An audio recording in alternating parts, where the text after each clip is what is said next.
While mga kasama nga naga-reach out si BBM sa laing mga kontrapartidos.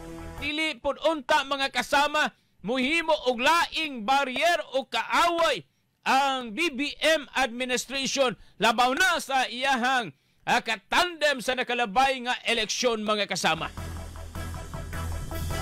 Kay nasayod ta mga kasama nga ang ilang panag-uban bisan ton nga giinguna no ni VP Inday nga ang unity is just an ideology during election. But I do believe nagsumikad kini sa ilahang tagsa-tagsa nga pagtuo nganong nagsabot o nag-uban sila o nagtandem sa nakalabay nga piniliay na tungtoy 2022. Nahitabo lamang mga kasama nga dunay mga isyu nga nagapanggula una sa tanan nga gibato kang Inday nga ang presidente wa makadepensa wa motingog in defense mga kasama kang VP Inday sa nakalabay nga tuig nga hangtod karon mga kasama ni Alma ang amahan no ang mga igsuon ang mga supporters kay nagpakahilom lamang si BBM samtang ginabanatan na sa mga miyembro sa Makabayan Bloc mga kasama.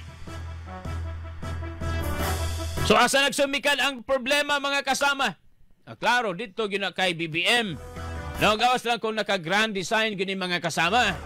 Ang too much mga kasama nga politikanhon nga pangutok.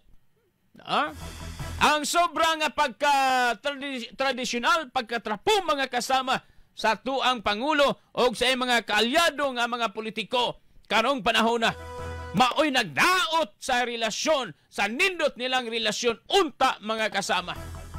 Pagkanindot ba paminahon nga naatay mga naglingkod nga ang vice-presidente, ang presidente, ang vice-presidente nag-uban mga kasama sa usa ka team o nya pariyo nidaog mga kasama.